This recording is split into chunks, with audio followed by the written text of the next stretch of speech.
March 7th, 2016, Informal County Commission meeting to order.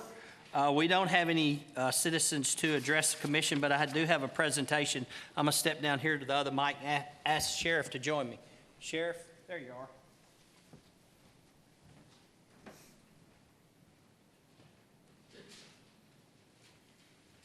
I'd like to call forward also Deputy Ethan Moss from the Montgomery County Sheriff's Department.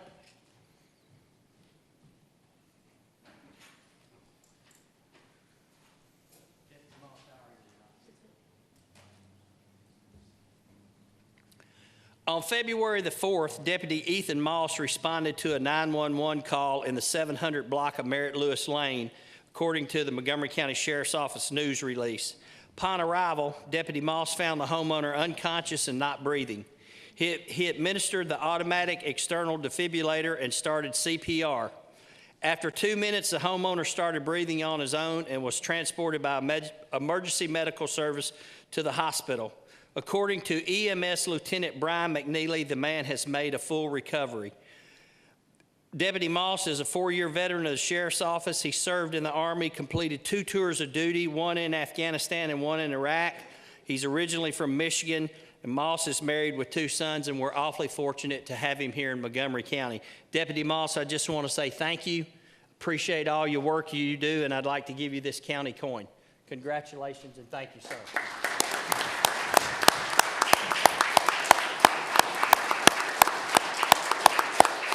Sheriff, you want to say something? I just want to add to what the sheriff, I'm sorry, I'm getting ready to promote you again. What the mayor just said a while ago. Our deputies and all of our law enforcement and public safety personnel in this county do go over and beyond. And these are things that we encounter all the time, most of the time. And I know you've heard me say this before. We are the first responders on the scene. And sometimes we'll have to take a medical response to that, and it makes a huge difference for our citizens out here. So I just appreciate the mayor for taking this opportunity to recognize Deputy Moss, and I know that he does a good job for us. He told you a little bit about his background in the military. He does have a service-oriented mind, and it shows in his work, and this is definitely one that we're proud of. So thank you again for the opportunity. Deputy Moss, thank you. Oh, excuse me. Appreciate you. Appreciate it.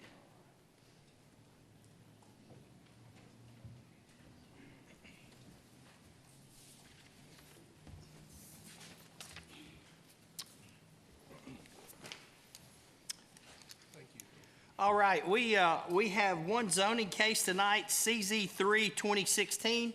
Dr. Ripple, how are you this evening? Very good,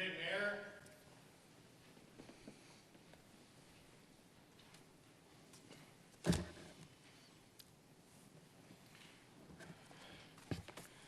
Good evening, Commissioners. One zoning case here tonight. And before I forget, the resolution that's before you in the second whereas, there are some typos. It should read tax map 53 instead of 63, and then one of the parcels is 56,00. It should be 56.00. So those are corrections will get made. This is an application of Earl M. Butts requesting a rezoning from R1 to C5 on a little over 2 acres on the northeast corner of Butts Road and Dover Road. It involves 2 parcels that are directly facing Dover Road. These currently have no residential structures on them, and a portion of a 3rd parcel to the north that is also vacant. The total parcel has a residence, but the residence is north of the portion being rezoned. This is an application, again, for C5. It is not an extension to the C5, but you can see that there is it currently abuts C2 zoning district to the east. And if you hop over going westward, one parcel also owned by Earl Butts, you'll see C5, which is the Papa Rock convenience store and strip center. So the current property is vacant at this point in time. It's served by city sewers and Woodline Utility District water.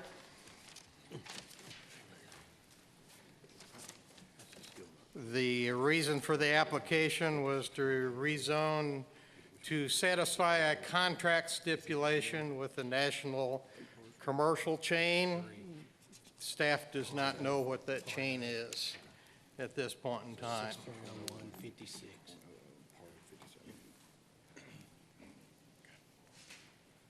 This is the property. As you look towards the southeast, you're on Butts Road, and you're actually looking at the property itself that is vacant. There was only one inquiry. That's what was the nature of the national commercial chain that we couldn't answer. And Vernon Weekly, who's the engineer for the project, spoke in favor, merely asking if there are any questions. There was no opposition to this rezoning application, and it receives a favorable recommendation of both the staff and the Planning Commission. Are there any questions? Any questions of Dr. Ripple from any commissioners? Dr. Ripple, thank you. We're now going to go into public hearing to hear any comments regarding CZ3 2016 application of Earl M. Butts from R1 to C5. Is there anyone in the audience that would like to speak in favor of CZ3 2016? If you would, please come forward. Good evening, Mr. Weekly. I know you're not real long-winded, but if you would, please limit your comments to 3 minutes and tell them who you are. Thank you, Mayor, Commissioners. Appreciate the opportunity to be here tonight. This rezoning request has been endorsed by the staff and the Planning Commission, and I guess I'm here tonight to ask for your vote for this resolution and be glad to answer any questions that I can about the project. Any questions of Mr. Weekly? Commissioner Nichols? Thank you, Mayor. What are you going to build? Well, I'm not really at liberty to discuss it, but it is a national chain. It's not that's coming in there.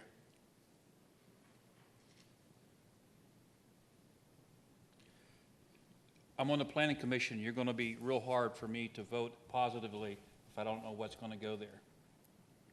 The national chain is not telling me anything. Yes, sir. I'm just under contractual obligations. Understood? Thank you. Thank you. Any other commissioners have any questions? Thank you, Mr. Weekly. Thank you.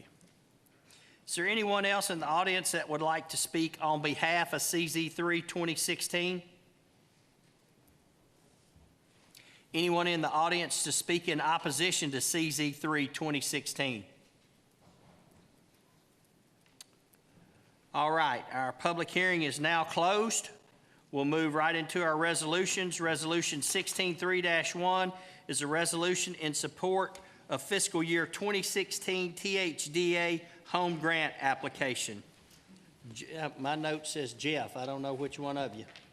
This is just a yearly thing. It's just a grant for the county to apply, resolution for giving the county permission to apply for grant funding for renovations to dilapidated homes within Montgomery County. I think it's a yearly thing we do. Yes, sir. I don't think we got it last year, but maybe a couple of years ago. Yes, sir. Any questions on 16-3-1? 16-3-2 is a resolution accepting a donation for the Horseshoe Pit area at Civitan Park and amending the budget of the Parks and Recreation Department relative to that donation. Commissioner Albert, do you want to explain this? Thank you, Mayor. This is a $45,000 donation from a private citizen who wants to remain anonymous to help with the horseshoe pits there at Civitan Park. Any questions regarding 16-3-2? Commissioner Harper? Yes, thank you, Mayor. Yes. I understood the original resolution was a $30,000 donation with $15,000 that the county would be required to pay along with the donation? And did I misunderstand? I think it was 45. Mr. Albert's shaking his head. Yes, I think Yes, it's it's 45 always from the been beginning. original at 45,000.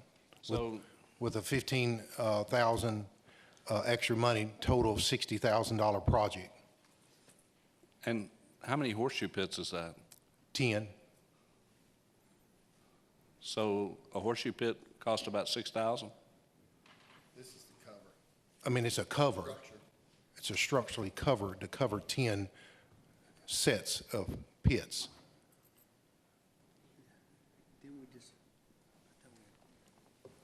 Thank you. Any other questions? Mr. Gannon? Yes, sir. So basically, it's a $45,000 donation, plus we're, in essence, matching 15,000. So it's a total of 60,000 in this. Correct. Okay. Thank you. Thank you. Any other questions? All right. Resolution 16-3-3 is a resolution to amend the budget of the Montgomery County Engineering Department. Nick, do you want to come forward? Yes, sir. Good evening. This resolution basically just is a request to add additional entry-level engineer or architect into my department. It's got in it that it will be requesting another vehicle. That new vehicle I will take and pass down the vehicle that I have. And it's got the IT components and furniture that will be needed for that employee. And I'll take any questions that you have about that, the need or the timing. I'd just like to add a little bit to what Nick said, if it's okay with the commissioners. I see this every day. Currently, right now, with the Bank of America demolition project, we're actually handling that out of our office. We're keeping Nick involved, but it's, I don't know how Nick and Amanda do what they do with as many projects as we got going on. We're fixing to hopefully award the project for the jail, for the parking garage at the jail. That's going to be a very extensive project. Obviously, we've got to do something to address courtrooms across the way at the court center complex. Just a whole lot going on, and this department, I think, has reached its maximum on what they can produce. Not that they're not working hard, they're being overworked, to be perfectly honest. So I fully support this. Any questions? Any commissioners? Go ahead, Commissioner Harper. Thanks, Mayor. What I was going to ask for is, it's not pertinent to this resolution, but what I'd like to ask for is maybe we could get an update, since you brought up the Bank of America project, if we could get an update on where we are in the process on that, I think would be helpful. Maybe that's at the end of the resolutions or Yeah, I'll sometime be in- more than happy to do Okay. that. Commissioner Gannon? Thank you, Mayor. It says here an engineer or architect. Wouldn't we be more prudent to be an engineer rather than an architect? I mean, what's the... The reason behind that is because I want to be as flexible as possible. An engineer or architect could be valuable to the department. If it is an architect, they will most likely need to be either under licensure or within the very quick proximity to be licensed. An engineer can get licensed underneath me as a PE licensed engineer. So that's some of the flexibility we're looking for. I want to open our bases to be as broad as possible, because either of those candidates with successful background could do that position. So at this point, which is more valuable for your department, an engineer or an architect? It depends on the candidates that we get and what experience levels they have. An engineer would most likely work best with my department because it is the engineering department. But I've worked with a lot of architects that have the skills and ability to be multifaceted, to be able to do mechanical, plumbing, electrical, architectural, civil, geotechnical. So it's a wide basis, and it just depends on the candidate that you get. You know, advertising wise, if we advertise for a 3 to 4 week period, I'm hoping that we get 5 to 10 employees that are qualified. And then it said your workload increased. So how much has your workload increased from the last 4 years, if you will? I've only been here about 3 and a I half, know, and I it's know. been steadily increasing since I've been here. So in 3.5 years, If you look at it as far as, and this is one measure that I tried to look at to evaluate. If you look at it as far as the amount of dollars that have flown through our department. When the first year I got here, we were a little over 4 million that flowed through. Second year, we were a little over 10 million. Last year, we were a little over 13 million. So we've steadily been increasing, but that's not necessarily the only factor that I look at, because when you're in a heavy design year, you're reviewing a whole lot of proposals, a whole lot of designs, and you're not expending a whole lot of money. So it just depends on what kind of year you're in, but for the last 3.5 years that I've been here, we've steadily been increasing and pushing out more projects, more cost, and responsible for more dollars. Also, very involved in some of the projects that have grants. Y'all are involved in that process as well? Yes, sir. Anytime we go after a grant and we get it, whether that be a TDOT grant, a TDEC grant, that becomes almost twice as time involved as any other project that we got, because of all the documentation, everything that we have to submit back to report for that grant. It becomes very time intensive, and we've been getting more and managing more grants, so that takes more time. thank you. Commissioner Vallejos? Thank you, Mayor. So wouldn't the pay or the criteria change on, let's say, an architect, wouldn't the pay level change? Definitely. What we're looking at is for a maximum amount. If we come in and we find an applicant with a licensure, we feel like that range that we're looking at could get us potentially somebody that is just acquired their license. If we have somebody with 2 years of experience as an engineer that does not have their license, then we will look at that evaluation and figure out how much off of that maximum amount we can come and still obtain that. Yeah, now I'm looking, let's say somebody gets a project and we got something going in the county and there's a project. Normally, the company would have their own internal architect. Why would we need an architect? Why do we need an engineer? Well, maybe why do we need an engineer?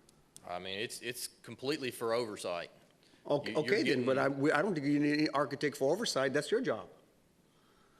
I don't think, With the I number of think projects that it's we've either got- going to be an engineer and, I mean, that's fine. We're looking at the most, again, versatile advertisement that we can get to have the most qualified candidate and the best suit for the best fit for our department.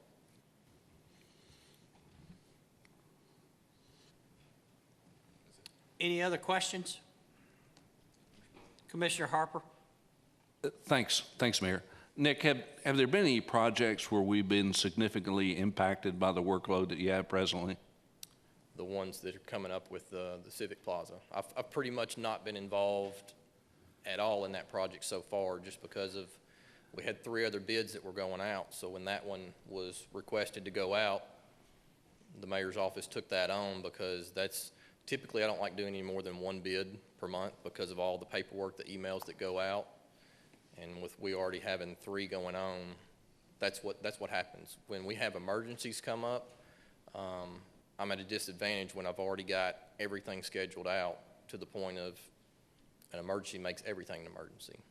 I'm a little confused. I don't think that project has started, has it? It has, It has? the demolition phase. Because I thought there were a lot of preliminary steps that had to go forward before that project would start. You'll need to ask Mayor or Chief Truitt about that project. Okay. Have there been any other projects that have been significantly impacted other than that project? As far as significance, no. I mean, what we're doing is scheduling to meet what abilities we have at this point. We've got a lot that it's upcoming budget process. There's going to be more projects on the list for this next year, which is why we're asking now rather than wait until July for this position. Well, a perfect example is of what Nick's going through is Rich Ellen Park. That project was scheduled to be completed over a year ago, and he's probably, what, 3 days a week? Or maybe more than that. It's a lot of time. It's not a laughing matter by any means. We've gotten involved in the mayor's office level with the contractor on that, but it's unfortunately, when you have these big projects, you have to have somebody on those projects almost on a daily basis. And with as many as we've got going on, there's no way Nick can do it. And I don't mind Commissioner Harper regarding the Bank of America property. And Nick's involved in these. We've had 3 conceptual meetings. Nick's been involved in all those, but one of the things that the designer is not involved in is the demolition part. So we try to save some money as opposed to giving it to them, and so we're handling that in-house. So we've been putting together a bid packet on the engineering. I think purchasing released that today, maybe? Well, I don't even know what. Last Monday. Last Monday, they have a pre-bid that's coming up, and then that project will be bid here shortly. So that kind of speaks to the Bank of America property. I'll give y'all a lot better update on that at the end. So I assumed that the Rich Ellen project was completed. For all purposes, it is done. It's not punch list complete. They've had a hard time with winter getting the last bit of grading work completed. And we've done everything and used every measure that we could to encourage them as professionally as we could to finish the job. So we opened it, but we still got a few Correct. things left on the punch card list, right? Right. Okay, thanks. Any other questions of Mr. Powell? Thank you, Nick. Thank you. Resolution 1634 is a resolution of support for enhanced sustainable funding for transportation needs for the state of Tennessee and local communities. And that's got my name on it. And basically, this is coming out of the Mayor's Caucus group. Is that not correct, Debbie? Just asking, it's not asking for a gas tax. It's not asking for anything like this, but they've asked counties and communities around the state to pass something. And you see the 3 bullets in the resolution. Identify additional ongoing state funding for transportation needs. Ensure that Tennessee Department of Transportation continues to have discretion in selecting their projects and allow for a local option for dedicated revenue to fund local transportation and transit initiatives. Any questions on 1634? All right, 1635 is a resolution amending the budget for the Montgomery County Juvenile Court for acceptance of grant funds and purchase of software license. Larry, good evening. Evening, Mayor, Commissioners. Between last month and now, some questions have surfaced about the Quest computer system. One question had to do with cost of the program.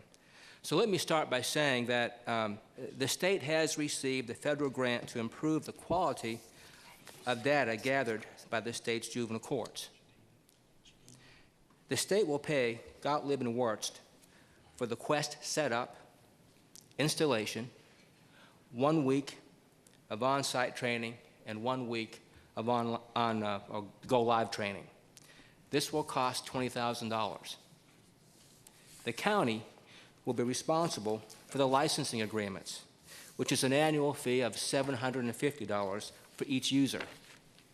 To start off with, we've identified 9 users, which will cost a total of $6,750 for their annual licensing fee. Now, maybe at a later date, with your approval, we may need to add 3 additional users. If that were the case, the cost would be $9,000 annually. So if we use $9,000 as our annual figure, then in 5 years, we'd have spent $45,000 for computer services. At the end of 5 years, we could either renew the contract or not. Should we decide not to renew the contract, then Gottlieb the Worst would put the data on a separate database, give us a copy of it, and then destroy or delete the data from their server. Another question that surfaced was how would you use the system, and is it compatible with other county systems? We do have grants, grant programs that require different types of tracking and reporting, as well as our own job functions. As an example, when law enforcement would call a youth service officer in the evening or at night for guidance as to whether or not to detain a juvenile, the youth service officer could pull up the data on their laptop and print out a court order, print out transportation orders, and advise the officer who's got custody of the child, those kinds of things. The Quest system is not compatible with any other county system. It could be, but the cost would be in the millions from what I understand.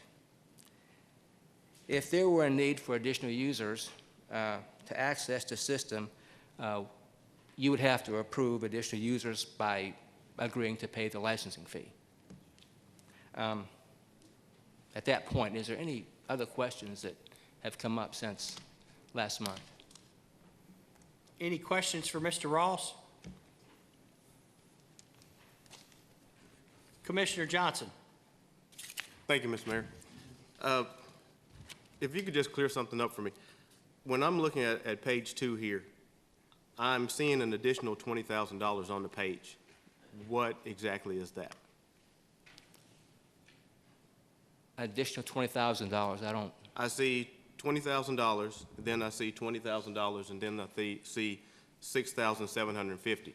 Now, if the original 20 was the grant, and the $6,750 was for the users, what is the other $20,000 that's listed there? Well, there shouldn't be another $20,000. Now, there was an additional $5,000 the last time I spoke for additional training. Commissioner, the first one, the 46980, that's the revenue, the money coming in. The second part is the appropriation of that grant fund. Okay, all right. The second question I had was, what other software has been looked at to handle this? I mean, because it appears to me that this is just statistical records. Is there not a cheaper software that we can use just to keep statistics? I couldn't find one. SoftTech is a juvenile system that's used quite often. That's about $150,000.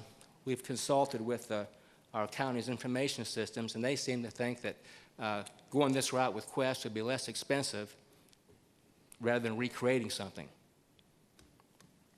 Okay, and now, you said that Quest doesn't really sync with the other software platforms that we're using.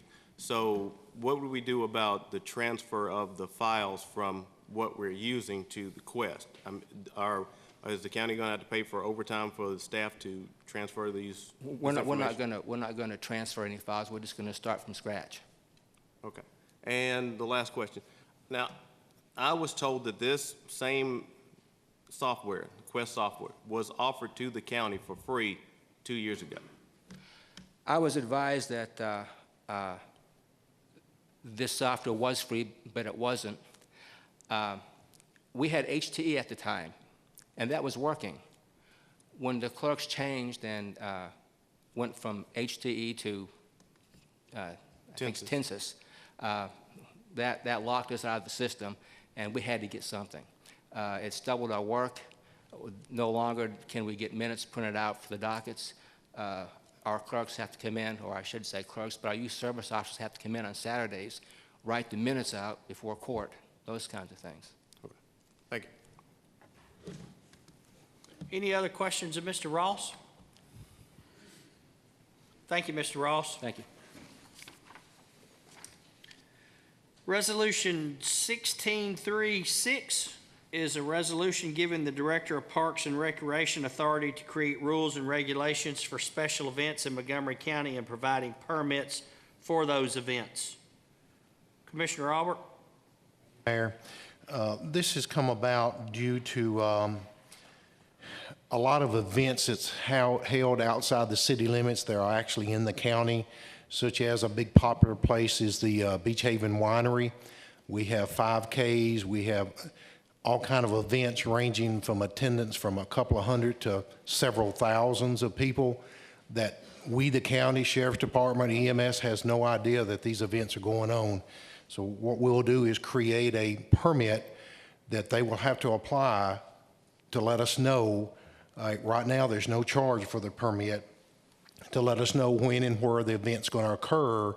That way they have notified the Parks Department, EMS, whoever needs to be identified that there's a major event going to occur within the county. Any question, Commissioner Harper? Thank you, Mayor. Jerry, is there any, has there been any thought given to the fact that we're going to go to a lot of trouble to do this as far as cost, employee cost, and applying a cost to that? And secondly, a lot of times when you have a 2,000, 5,000 people, there would typically be some sort of bond or some sort of indemnity involved in that. Has there been any consideration for that? Again, this is at the beginning stage of this process, so if we deem that a cost should come with the permit, this will come back through the Parks Committee meeting and then come to the full commission for approval. And go ahead. Jerry, I appreciate the direction we're trying to go. I'd prefer things to be a lot more specific rather than being totally open-ended, and maybe if there was a specific recommendation about that to come back to us at a later time. I mean, that'd be my impression of it. Are you speaking of the rules themselves? Yes, yes. Well, what happens now is that somebody may have a 5K out there, and with all due respect to all the county agencies, they may call the Sheriff's Department, but they don't call the EMS. And the part that's really missing is the industries that are located out there aren't notified. So all of a sudden you come out there on a Saturday morning, you got a shift coming in and the road's blocked. And all this is to establish some rules for people to abide by, that if they come to any department, they'll be directed, no, we have a permit process, and you have to go through that permit process. And I don't know, I don't want to put Mr. Harvey on the spot, but I would think that we would allow our department heads to create rules and regulations. And I think, as Mr. Albert said, if there is any fees involved, that issue would come back before the county commission.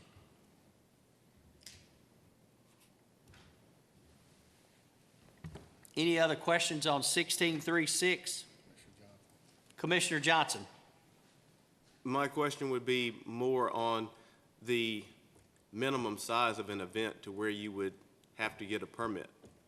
I mean, I understand when you say like a 5K or something like that where you're on county roads, but I mean, this potentially could get as small as a church picnic or a family reunion. So I'm just wondering where the range is on that. Well, I think that, and I understand what you're saying. If you had a church picnic out in the county and you're not blocking a road or doing something like that, then obviously we don't want to have, you wouldn't be required to get a permit. This is really where people are going out and they're having people in the roadways, or they're having a big enough event that they may need EMS coverage there.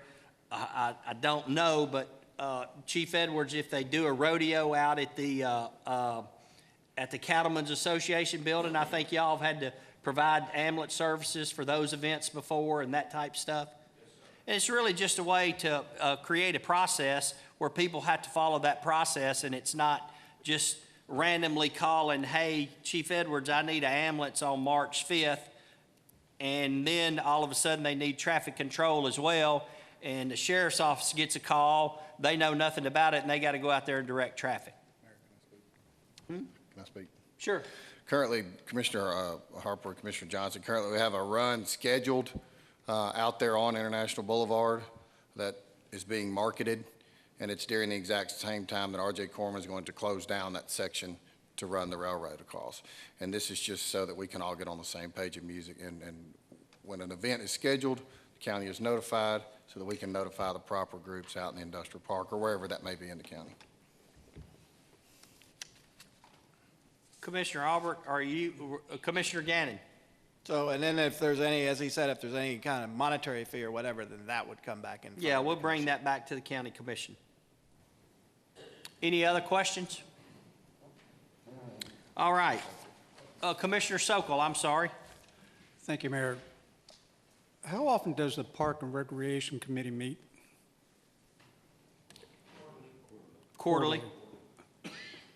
Because I feel comfortable if all this was discussed with that committee, and then any proposed rules or regulations that are being imposed on these county issues go through them first.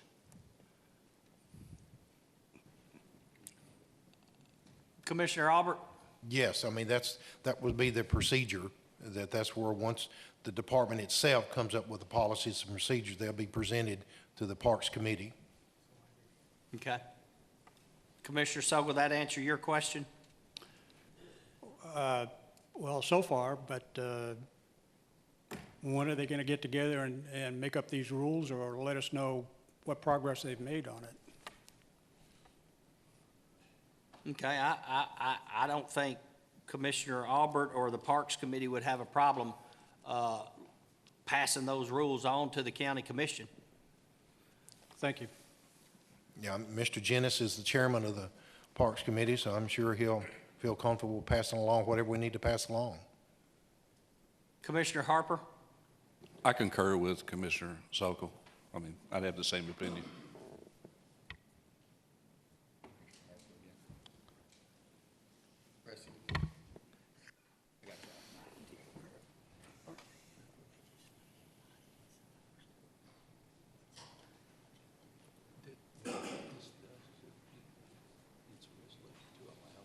Yes. Yeah. Okay. So we're delegating. Okay. Any other questions on 1636? Commissioner Nichols? Thank you, Mayor. Just to make sure that I understand, the Parks Committee is going to provide a recommendation to this body, and then we would adopt those said rules and regulations for the entire county. Is that what I understand, Jerry? I think the way the resolution, it gives that authority to the Director of Parks and Recreation. I think Mr. Albert said that he would take those to his committee for any input, but I don't think the intent, and it certainly would not be my intent, for those rules and regulations to come back to this body for approval, unless the commission so desired for that to happen.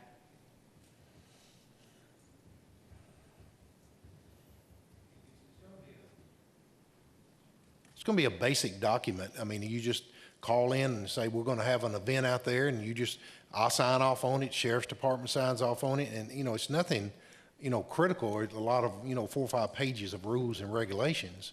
It's just letting us know when an event is occurring, because that way we don't have 4 or 5, trying to book themselves all at the same date, which we have now. Any other questions? All right, 1637, a resolution to contribute $14,293 to the Clarksville Montgomery County Community Action Agency for payment of delinquent taxes. Leslie, good evening. How are you? Yes, sir. Thank you, Mayor. That's always a fun topic, delinquent taxes. My name is Leslie Cudini, and I am the Executive Director for Community Action Agency. And before I get into the details of the resolution, I thought I'd give you a little background briefly. Community Action Agency is a quasi-governmental agency. It was chartered in 1978 by the city and the county. We provide many programs throughout the community for the last nearly 40 years. I've been employed with Community Action Agency since 1998, and within those 18 years, we have had to move 5 different times In 1998, we were located in the old workhouse on Highway Drive. And from there, we moved to the old trustees building on Franklin Street. And the tornado sent us out to the Cumberland Heights Elementary School. And then once the Veterans Plaza was completed, we were able to move there. So we've always kind of counted on the county to provide us a home. In 2011, we were able to obtain a grant to expand our Head Start program. And with that grant, we were able to purchase property from the Church of God, and it was property at 150 and 152 Lafayette Road. When we purchased the property, I had it rezoned. It's now one parcel, and it's 150 Lafayette Road. If you could, you have a map in your packet. There are 4 different buildings on the property, so I thought it would be easier to kind of go over the parcel. We're looking at 5.37 acres, and building number 1 is our main structure. The lower level has 8 Head Start classrooms. The upper level is our admin offices. That's our central office. Building number 2 was the church's sanctuary. It's now what we refer to as our auditorium. We hold trainings and meetings, board meetings, policy council meetings, and things of that nature in that building. Building number 3 is what we refer to as our commodity warehouse. That warehouse is packed full with USDA donated food that we distribute to the community on a quarterly basis. We have a grant through the Department of Agriculture, about $16,000, and that's what we use to pay for that facility and distribute those food items. Building number 4, that's the old parsonage. That's our heartburn.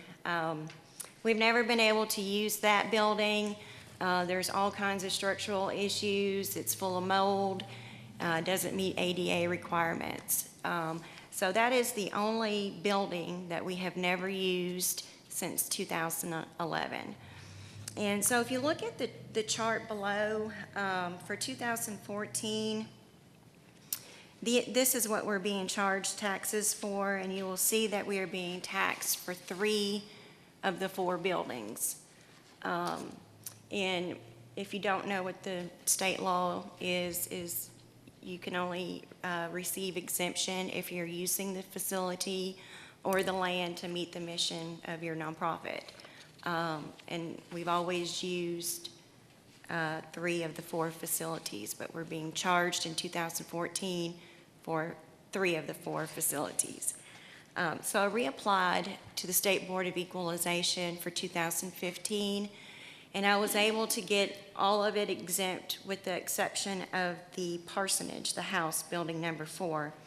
But also for 2015, we are being charged for 2.7 acres of property. And so if you look at the layout, it's a total of 5.37. 2.7 acres is half. And we've always used more than half. You'll see in front of the house is a playground. That's a Head Start playground, and that's a gated walkway from the Head Start classrooms to the playground. So I've kind of outlined in red, to be honest, on what we actually don't use. And so what I'm asking today is not an exception to the rule or a handout. I'm just asking for your help to give us the exemption that I feel like we should have received. I've been battling this for about 4 years now, and this is my last resort. So thank you. Any questions, Commissioner Harper? Commissioner Albert? How come you don't tear the house down? Oh, I'm sorry. We did tear the house down. Okay. You get nervous up here and you kind of forget. In January 2016, we did tear the house down. Now, we still, until we use the land that the house is sitting on, we still will be charged for property tax, but it's going to be minimum. I mean, I'm never coming back here again. You can trust me on that. It wouldn't be anything that we would have issue, but we do plan on using that law. It's just going to take some time to prepare it. Okay. But the house is gone.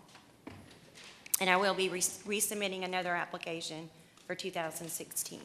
On the second page that's in your packet, on the back of the second page, there's a timeline that kind of talks a little bit about what Leslie has talked about, just in case you didn't get that far or look at the back of the second page. Commissioner Vallejos? Thank you, Mayor. First of all, I don't think it's this body's responsibility to pay another person's, whether it's an individual or a nonprofit's taxes. How many people in this community have suffered foreclosures? And we make an exception to this, we are setting dangerous precedents. Number one, given the history of financial mismanagement that has occurred in the Community Action Agency in the past, why was the county not notified of the tax issues until now? Yes, sir. I've been working with the State Board of Equalization as well as the county trustee's office. So we have been going back and forth for quite some time. And if you will look on the timeline, you will see that. I'm not asking for you to pay my taxes. I'm asking to get the exemption that I feel like we should have always had. The state law says that if you're using the property to meet the mission of your nonprofit, it should be exempt. That's what nonprofits get. I'm not asking for anything more than that. Another question. If this property is not used for agency purposes, it would not be exempt from the property taxes, correct? That's correct. It has been noted that the property has been inspected by the county, which was requested by the Tennessee Board of Equalization, and both times the field assessor has included that in their notes that the building was vacated and not used for any purpose. What is your plan going forward to make certain that you abide by the rules for property exemption that the Board of Equalization has given you? Sir, we have always abided by the rules. Those facilities have always been occupied with the exception of Structure 4. Always, since day one. Actually, before we even purchased the building, we rented it from the Church of God. Mike, Commissioners, I urge you as we go forward on these questions, and if we come to the vote next week, this is not something we need to get involved in. I would urge you to vote no. Commissioner Gannon? Thank you, Mayor. I have two questions. The State Board of Equalization ruled in 2012 and currently in 2015 that the property is not being used for community action purposes. In order for the property in question to be exempt from property taxes, it has to be utilized for community action agency purposes or business. Can you explain what the agency is doing to use this property as for agency purposes? Sir, we have always used the property for agency purposes. I don't know how that determination was ever made. Okay, but they've determined that it's not being used. Recently, they've determined that it has been used with the 2015 application. I don't know how that determination is made. We've always occupied that building. Martha, Ms. Brockman can tell you. Like I said, we rented the facility prior to buying it. So I'm not sure how that determination was made. Okay, but now the house that existed there in question has been demolished, and that was in January of 2016.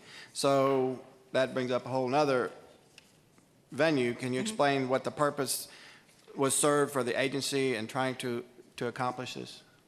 Well, in order to hopefully eliminate the tax liability going forward, or at least reduce it substantially, we demolished the house. So that's what we did to reduce the tax liability. That's the only property that's not being used. Okay, so you demolished the house basically because it wasn't being exempted, so you... Well, no, there was other reasons. It was a mess. We couldn't use it. Thank you. Okay. Commissioner Harper? Thank you, Mayor. I'd like to ask if Aaron Hester could come up and speak to the tax issue. Seems to me there's a lot of misinformation that's being disseminated this evening, and I'd like to see if Aaron could possibly shed a light on that.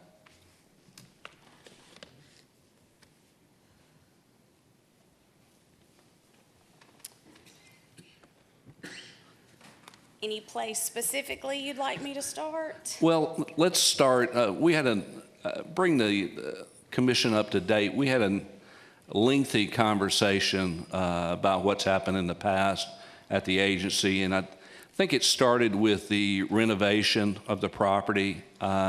Initially in January of 2012, they had applied for an exemption. Let's discuss the fact that the 2012 and 2013 taxes, which should not have been exempted on a portion of the property. Let's discuss that, how many dollars are involved there, and then let's kind of go forward, if you will. All right, so this process started back in 2011 when Community Action Agency used a federal grant to purchase the church that they are now using. They immediately applied for property tax exemption with the State Board of Equalization in 2011, but they were in the middle of a renovation. So the State Board of Equalization said, okay, we recognize that you are an exempt entity, a nonprofit entity, but the use on the property right now isn't for the purpose of the nonprofit, so let us know when you're done. And I believe Joel Riddle was the director at the time, and this was done under him. And early 2012, I believe the date was January 30, 2012, the architect released the project, so they let State Board of Equalization know, and because of that date on those documents, then the State Board of Equalization backed it up to that January 30 date. Having said that, let me stop real quick and tell you something. The State Board of Equalization is the only body in the state of Tennessee that can exempt property that it's not written in law. So if Montgomery County goes and buys a building, then I can, as long as there's no leasehold value tied to that particular property, that comes off the roll. It's bought and owned by Montgomery County, and it is exempt by law. Anything else, the State Board of Equalization reserves the right to that exemption process. And while it may seem counterintuitive, what we have then is nonprofit entities and churches and anybody else who files for an exemption lawfully gets treated the same way in the state of Tennessee. So having said that, back to Community Action Agency, the exemptions are processed by the State Board of Equalization by the application. So let's just look at this right here. Building description and use, number 1, it has been exempt since 2012. This was a building that was being renovated, and it was applied for, and the State Board exempted that. Looking at your map, buildings 2 and 3 were not exempted by the State Board of Equalization until that 2015 exemption, that letter dated August 24, 15.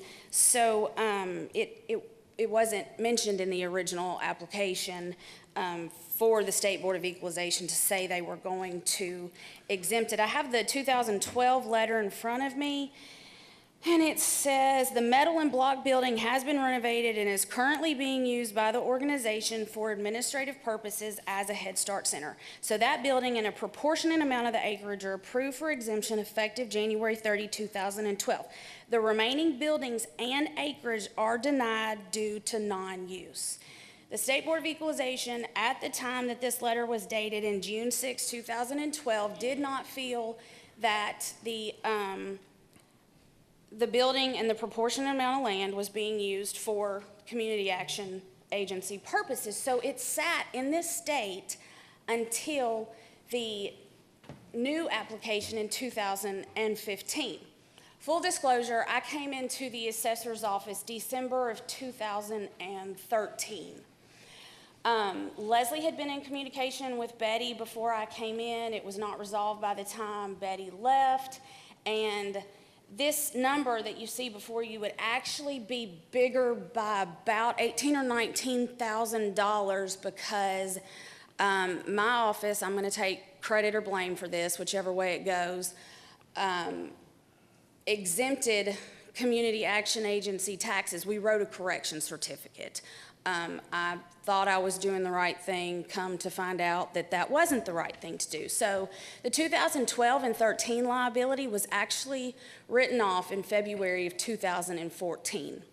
Then all this comes up because we get into the delinquency and I go through the file. I know a lot more than I did in February of 2014 and understand that that was not the right thing to do at the time. 2015 rolls around, Community Action Agency reapplies, and in August of 2015, State Board of Equalization grants, let me get this right, based on the new application, the brick building and storage buildings in a proportionate amount of underlying land are approved for exemption effective January 1, 2015. So according to information from the assessor's office, we do an assessor's review every time somebody files for tax exemption. We are the eyes and ears, so to speak, for the State Board of Equalization. And our comment was the house appears to be vacant and unused. Property that is vacant and unused, this is State Board of Equalization speaking now, does not qualify for exemption. Therefore, the house and underlying land are denied exemption. Now, having said that, 0.91 acres is what Community Action Agency is being taxed on, not 2.5. So I would like to make that clarification. And moving forward, the house is demoed. It is off the roll for 2016. So all that's left that's taxable on Community Action Agency property is the corresponding land that was with the house. So at this point, it is Community Action Agency's responsibility to communicate back to State Board of Equalization and update them on that situation. Thank you, Aaron. I think that really puts a real perspective on the situation. So to rephrase what you said, and I hope you'll agree with this, we at the county level have given the Community Action Agency about $18,000 already by virtue of the 2012, 2013 tax liability that was waived. Is that succinct? It's a fair way to put it, but I'd also throw the caveat in there that I've learned a lot since February 2014, and those things don't happen anymore. I understand that, but yes, that's true. So in other words, this request that's in front of us is not the first request. It's really, we've already, yes, between unbeknownst to us, we've done that. Yes, that unbeknownst to y'all, that's what was done, and there was no activity in the file from the middle of June 2012 communications to when we picked back up in 15 with the new application. How was it unbeknownst? What's that? Commissioner Harper said that it was forgiven, and I think you made the comment it was unbeknownst to us. Okay, because when I came in the assessor's office in December of 13, this was going on, I was advised that the right thing to do was to write the correction for 12 and 13 because they were exempt, and I didn't know any better. Okay. So now I know better. I would say, Mayor, in response to that, I think I have a tendency to research subjects that come before this commission, and I think in the process of my research, that I think that's why we discovered it. That is because why we discovered the in-depth analysis that I was able to help with. All right, Commissioner Hodges, you have a question of Leslie? Yes, I do. So you've tore down the house, but you're still being taxed on the land, right? Yes, sir. And have you put that land up for sale or tried to do anything with that land? You know, I would love to, but if you look at the map, there's a playground So we're going to keep paying for this every year, Well, essentially? no, we're planning on using it. It's just going to take some Well, time. I'm saying that that's what Yeah. we're going to be asked to do, is pay for it every No, year. no, sir, I will not be back here again. I can assure you that. It's minimum. You're looking at maybe $1,000. And everything that Aaron said is absolutely correct. I don't feel like that was given to us. I felt we were exempt. That's what I was told.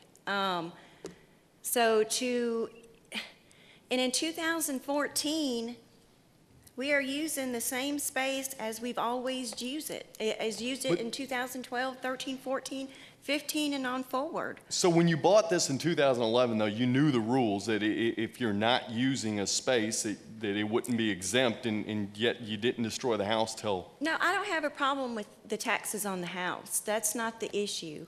We were being taxed for 3 of the 4 properties. We were being taxed for buildings that we were using. That's what the issue is, not the house. I mean, if we are not using the property to meet our mission, but yes, we do. We are required to pay that. We don't have a problem paying that. The issue is that we've always used the property that we were being taxed for, with the exception of the house. And But if you knew that, what I'm saying is, why didn't you get rid of that house a long time ago then? I mean, if you knew that was the obstacle. I had to research to do that. I ended up getting there was a lot that went into it because of the mold, and it was about between $7,000 and $10,000 to do that. So that had we're to be. looking at 5 years worth of research, essentially 2011, 2016. Yes, sir. Okay, thanks. Commissioner Nichols? Thank you, Mayor. Leslie, I was in the Budget Committee for 4 years, and 4 of those years you came before the Budget Committee needing something. Mm-hmm. I think one year we gave you $32,000 for air conditioning for the children. The heater pumps for the air conditioning, and different pieces every year.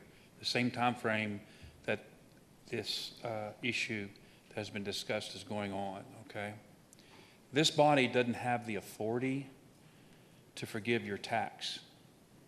Only the state can do that. And you're asking us to fix that bill. And the only way we can fix that bill is to pay that bill that the state has placed on you, okay?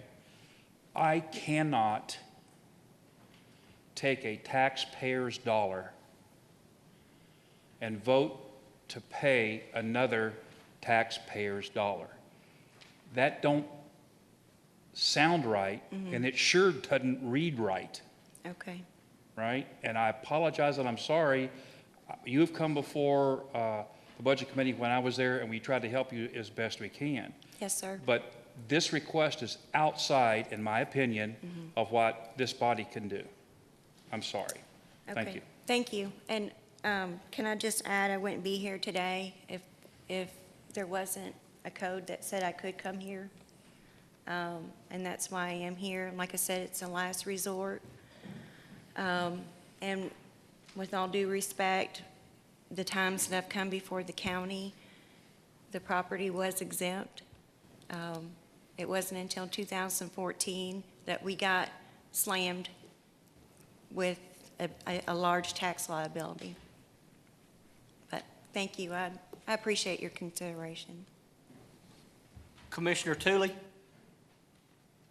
I do have a deep consideration for this, and I am concerned with the building itself. My child went to Head Start, and a great program. I am concerned what will happen if you don't get the money from us. What's the next step? It's kind of a catch-22. You can use federal money, but it has to be for the program and what the grant's for. So if we are being taxed on the commodity food warehouse, I can't use Head Start money to pay for that. So the best that I can do is use donated money to pay for it. And is there another entity you can go through, like the city? could you go to the city, excuse me, I'm losing my voice, but could you go to the city and go through the same process and see if the city could help you? Yes, ma'am, I did try. Oh, you did try? When we got the determination letter from the State Board of Equalization for the 2015, there was a statement that said that there's a state code that city and county can donate property tax. That's what gave me the idea to come here. But when I called the city said that they had a code that says that they can't donate. So I tried. Yes, ma'am. Thank you so much. Thank you. Commissioner Harper? Thank you, Mayor. I didn't want to dominate the time, Leslie, tonight. I appreciate you coming before us you had to know what was facing you, and I appreciate you having the courage to come before us and speak to us. Mm-hmm. However, that being said, I do appreciate greatly what the Community Action Agency tries to do in our community. But here's the thing that sticks in my craw, okay? I've been in that house. I've walked upstairs in that house when it was first purchased. I've never seen mold in that house. Maybe it occurred after 2012. Perhaps it did. I'm not discounting that that may have occurred. But I think what's happened is a perfectly good building was demolished for no other purpose than to reduce tax liability. That concerns me greatly. The second thing that concerns me is you have property that you could have listed for sale. There's 46 feet of road frontage, and in the city, you only have to have 25 to actually sell that lot off. There's been no attempt to do that from the agency whatsoever. You've known this issue has been out there for a number of years, yet we are your last resort to come to pay it. I cannot advocate that we as taxpayers do that. Mm-hmm. That just makes no sense to me whatsoever. And like many of my fellow commissioners, I urge and I plead the commissioners to vote no on this request. Okay. Thank you. With all due respect, Commissioner Harper, I believe it was your statement at the Budget Committee meeting that said you wanted to tear that house down and that you had instructed the former executive director to tear the house down. On point 2, when you have 114 preschool students in the building right beside it, you're not just going to sell off that property to anybody. Ms. Brockman? My thing isn't working for some reason. Thank you, Mayor. There was mold in the house, and because it was connected with the mortgage, and the payment, we couldn't tear the building down until we got permission from the bank to do so, and they wouldn't give us permission for several years. So, it wasn't that we didn't try, okay? So, and there was mold in the building. If you don't believe it, ask the people that tore it down. The Community Action Agency does more things for the indigent people in our community than any other agency. And, the $32,000 that Commissioner Nichols spoke about was part of what the county granted Profits? Yeah, nonprofit agencies that year. It wasn't something that the community agency had come to just to ask for. We gave money to other people that year too, So it isn't that the county commission has just given and given and given to the Community Action Agency. We give to a lot of nonprofits. And, the Community Action Agency is, and Leslie's been fighting this for, 5 years. She's done everything she's been told to do. And I don't think we should punish her because she has tried. Thank you. Thank you, ma'am. Commissioner Jason Hodges? Yeah, just going back to your comment, you just made a comment saying you can't sell the property off to just anybody when you have that many students. You know, you surely can't sell that property off when you don't put it up for sale. So what I would say is, 5 years of research is a little much. That property, you knew it was a problem, probably should have been for sale a long time ago. And that's all I'll say. Yes, sir. Commissioner Vallejos? Thank you, Mayor. All I would say, I served with Commissioner Nichols on that budget for 4 years. In the first year that we served, we denied them any funding due to the mismanagement of over $200,000. Now, this is, I think, what's important for this body to know. The second year, the $32,000 he's talking about, we actually voted it down in our commission, and then it came back in our body, and then it came back, and I voted no again. I just think what's important, I applaud them what they do. I applaud them what they do, and I think it's heroic that somebody would help the indigent in this community. I do it all the time. I think that's the responsibility of any good taxpayer citizen.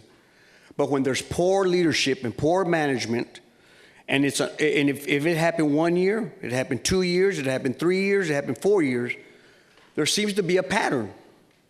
And so no attack, because I can't blame the $200,000 on the mismanagement of Leslie.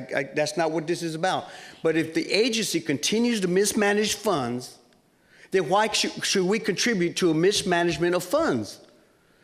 And if she overlooked this and for 5 years researched this, and the state came back and kept on telling, I mean, there may be more than $14,000. I mean, I don't even know if there's more than $14,000 that they owe. So it's not this body's responsibility. I hope they continue to do what they do, but it's not our responsibility to pay their taxes. Because I'll guarantee you, we'll get a line out there, because there's a lot of churches that help, and there's a lot of community agencies that help, but it's our responsibility to be a due diligent servant of the community and say no to this resolution. Thank you. Any other comments? Leslie, thank you so much. Thank you. Commissioners, I would add on the 6 whereas on Resolution 1637, I believe right after the word whereas, it should be inserted CMCCAA to make that resolution read properly. So that change will be on your resolution next Monday night. It's on the 6th whereas. Resolution 1638 is a resolution to retain a delinquent tax attorney for tax year 2014. That resolution's in your packet. I know Ms. Radford's here. It's the same attorney that we had last year, Mr. Ray Runyon. I don't know if Mr. Radford wants to speak to it or not, but you're welcome to if you'd like to. Good evening to the County Commission and the County Mayor. I just want to inform you and request that you approve Resolution number 8. As we sent the delinquent taxes out last year, we know that the 2013 aggregate was around $101.9 million as we began the year, but we sent out the 2013's last March, and that amount of real property that was left to be collected was about $1.3 million. By the time we get finished with land sale, then we will be at like 99.9% collected, with the county and or the city buying very few parcels. So we have very successful land sales. I will say this is the first year that Attorney Runyon will be leading the land sale, and that he is the person who the County Commission chose and who I chose and the Mayor chose to file on the 2013 real property taxes. Then also, we turned over the 2013 personal property taxes to him, what was left, and that amount was $219,725 last year. Would ask that you vote in favor of Resolution 8. Do you all have any questions of me? Any questions? Thank you, ma'am. Thank you. All right. on our reports on the mayor nominations, I have and I apologize to Ms. Gentry. It's not her fault, it's my fault. Under the Airport Authority Liaison Committee, that should read Commissioner Tommy Vallejos, nominated to serve his first one-year term to expire March of 2018.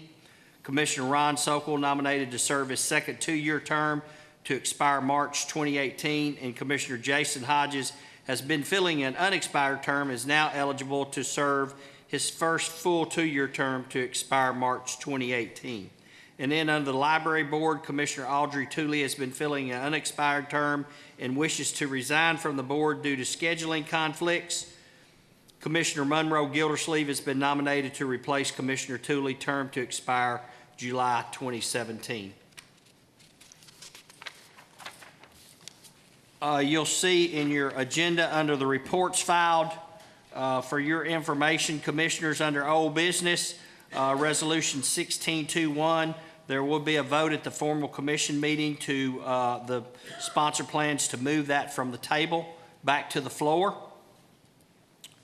And under our announcements, there will be a public input meeting regarding Gerald Ridge Greenway on Monday, March 14th at 5 p.m. prior to the formal commission meeting in the large conference room.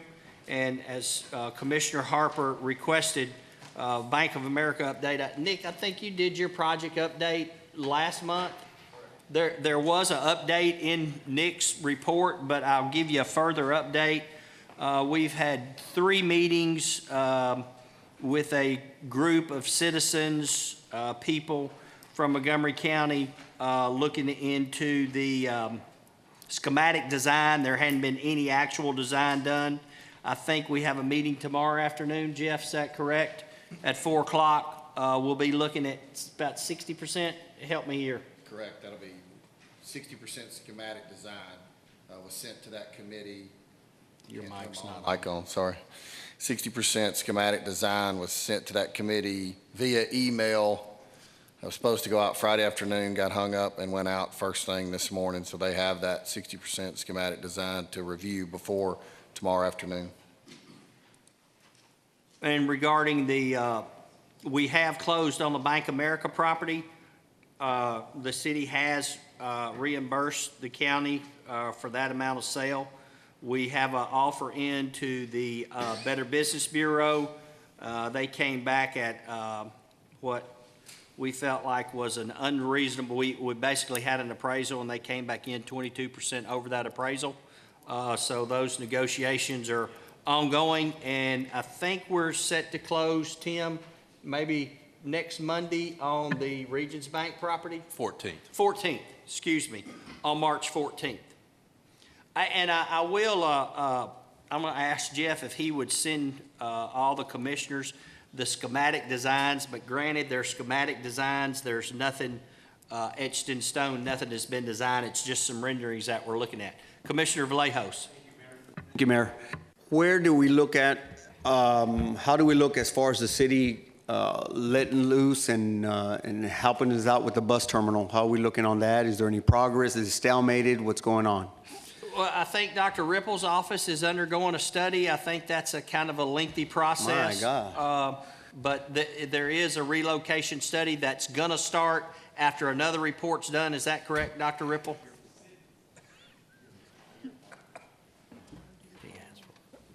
We've been getting the funding sources together, Commissioner and Mayor, and we're targeting April 1st to get a request for proposals out for a consulting firm to do the relocation feasibility study.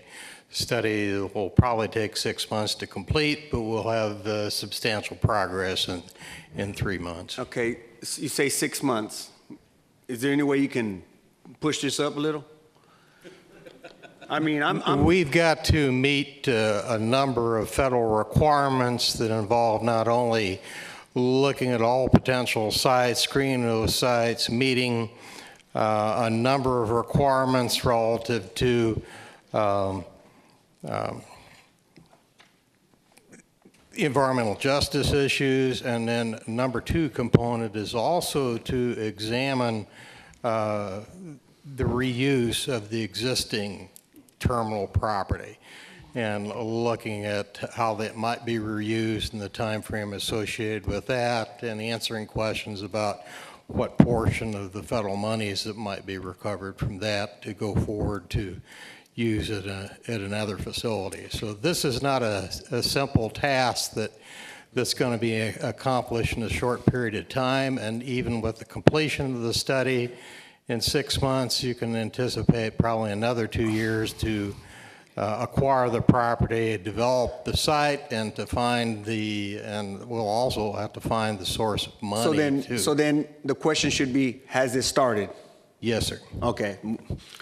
Cut your lunch short and get on going, brother. Any other questions about the Bank of America update?